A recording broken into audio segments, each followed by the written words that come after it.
Hello, everyone. It's my privilege to be part of this wonderful seminar today. I am happy to join this session. I'm thankful SciTech Central team for this great invitation and inviting me for 35th World Summit on COVID-19. I would like to introduce myself. My name is Mohammed Shahbaz. I'm a food professional. I'm working in food sector since 15 years, and last 8 years I'm working in Middle East. Before I was in Dubai. Currently I'm based in Riyadh, Kingdom of Saudi Arabia.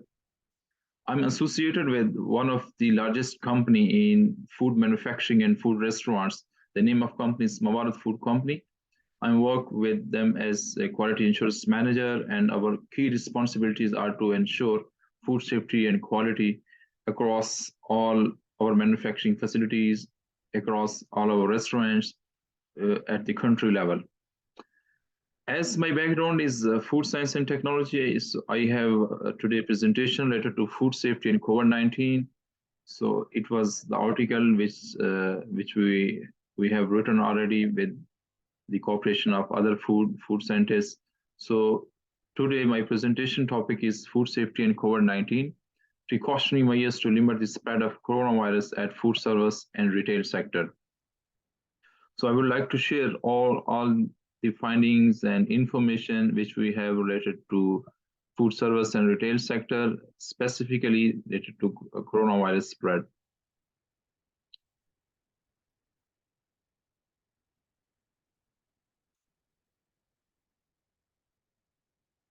Today agenda outline is, I will share with you the introduction of COVID and how can we limit the spread of COVID, and then we have precautionary measures to limit the spread of COVID-19. So here is detail of all the precautionary measures. For example, hand hygiene, sanitization and disinfection, common chemical use, keeping food handlers and other employees safe by avoiding close contact, appropriate use of PPE, safe shift changing, safe use of common tools, temperature monitoring, and the references. So all these agenda points I would like to share with you one by one. So first, as you can see here in the introduction, the first appearance of novel coronavirus cases reported from Wuhan city of China, as all people are well aware of this information. So no need to be explained well. The cases were from workers from the seafood and animal market in Wuhan city in China. So far, several epidemiological analyses are being done to clarify and to show the state how the first human cases were reported and occurred. But overall, as a global perspective of COVID is related to spread rate is that the current cases are due to person transmission at local, regional, national, and international level.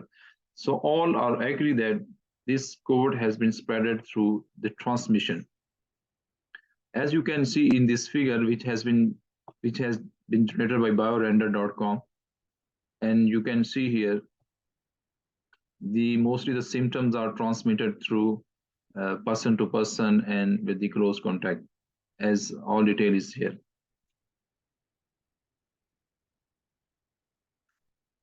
The COVID-19 transmission via person to person at food service and retail sector. So we are focusing on mostly in the food service and retail sector. Individual infected with COVID-19 virus, whether they are obviously ill or not showing symptom, will actively shed the virus, which can ultimately contaminate the environment and anything located in that environment, plus the food products.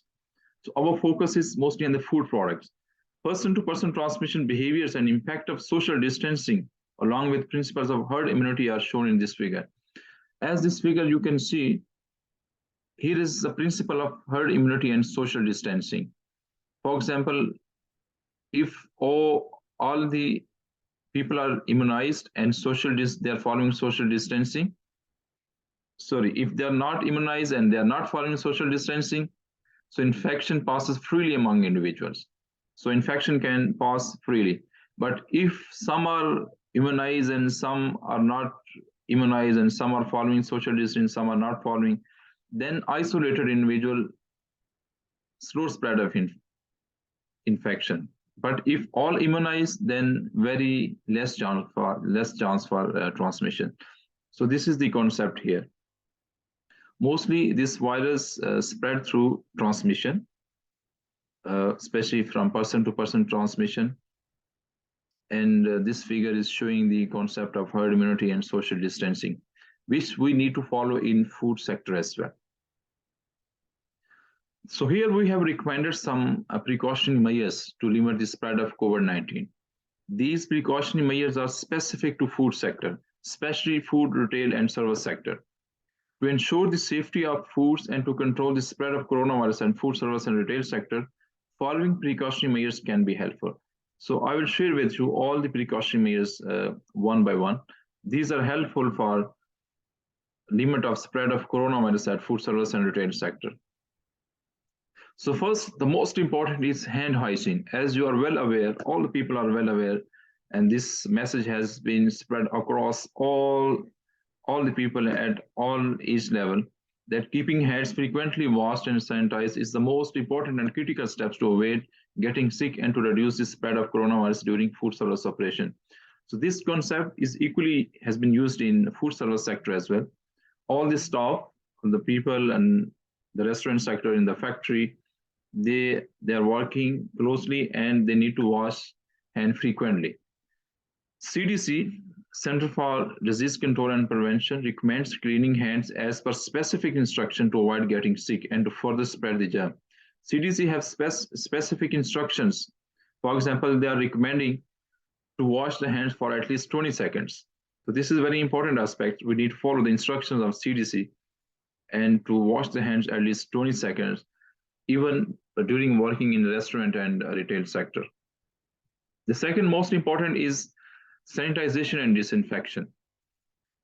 Sanitizing refers to lowering the number of germs to a safe level by either cleaning or disinfection. But disinfection itself refers to killing nearly 100% of germs on surface or objects. So sanitization and disinfection is most important.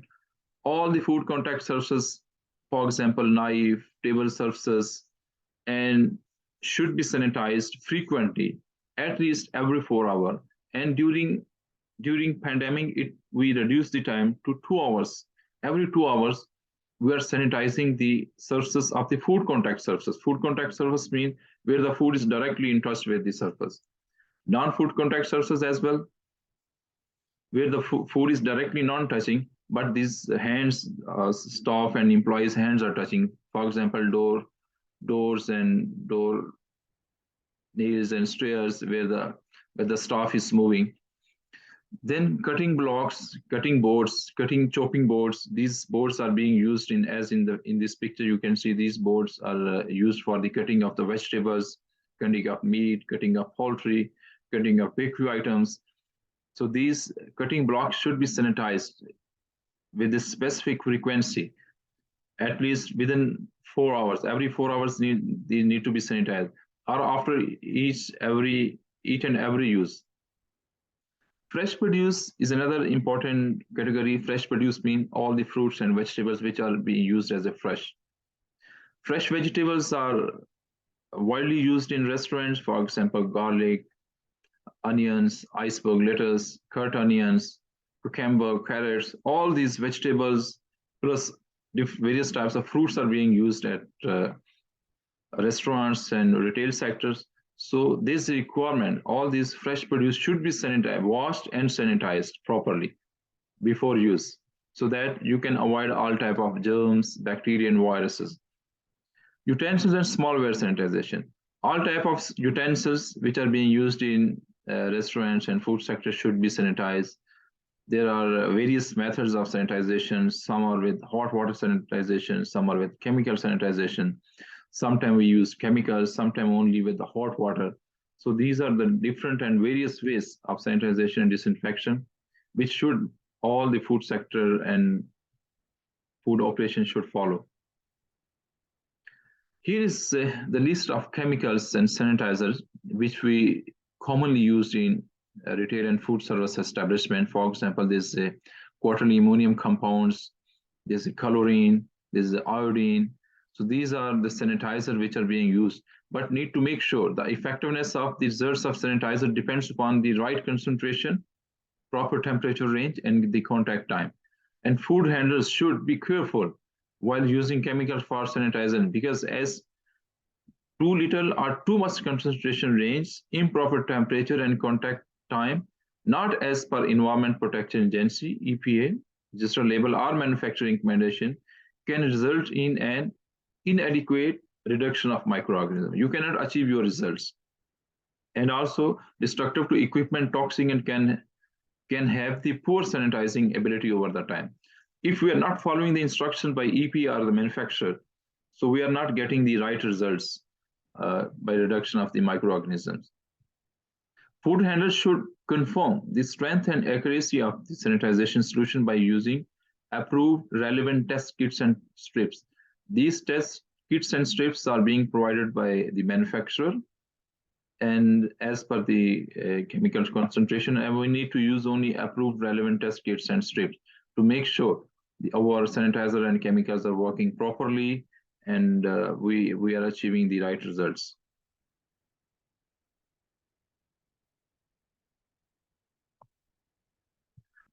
Keeping food handlers and other employees safe by avoiding close contact, social distance are very important to help slow the spread of coronavirus. This has been recommended by CDC as well as food safety authorities to keep a space of 2 meters, 6.5 feet at least, during restaurant operations, during service operations.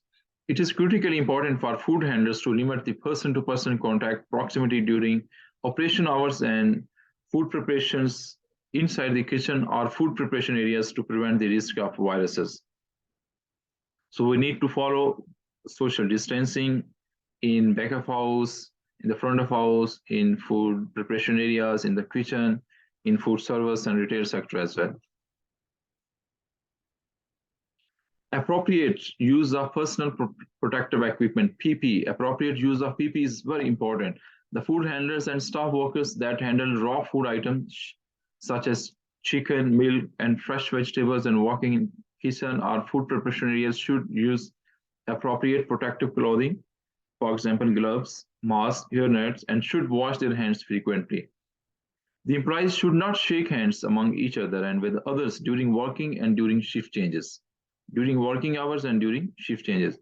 Single-use gloves, disposable aprons, hairnets, shoe covers should be disposed of properly once these become damaged or soiled. So we need to follow all the good instruction related to the use of personal protective equipment, and we need to dispose of properly after the use. Another important aspect here I would like to share with you, the safe shift changing, locker rooms on the job coaching training session, and employee clock in, clock outs. This slide is specifically related to the QSR, quick service restaurant, and the retail operation. Avoid getting in crowd during shift changes and breaks. So we need to be careful about whenever there is a shift changes and breaks, we should not gather too much staff over in the one area. Reduce the time to a minimum for changing shift handovers and stop additional breaks. For example, tree break, if we have 4 tree breaks or 3 breaks, we need to reduce the frequency. Prefer to use WhatsApp messaging, chats, free conference calling, or phone calls during the shift changes, instead to face-to-face contact and to bring team together in the one area. We can prefer to contact with the team remotely. Employees should also avoid touching clock in and out machine or provide additional sanitizer near the machines. The supervisors should make use of a camera from another room to clock employees in or out, or preferably should handle by entering unregistered or attendance sheets. So avoid gathering. The purpose here is to avoid gathering. The employee should avoid gathering and crowd during on the job coaching and training session and should avoid the team to at least keep 2 meters distance. So these are the instructions related to the changing shifts and lock rooms and the training session, employee clock in and clock out. Safe use of common tools. There are so many tools which are commonly used. For example, mops, brooms, rakes, scrapers are hand tools. These tools should be sanitized after each use, especially between two separate users. The handheld temperature probes should also sanitize before and end of each task. The business should provide personal pans, order taking pads separately to order takers, and other staff should sanitize their pans at least once per shift. Common use computers, tablets, or touch screens should also be sanitized between the users.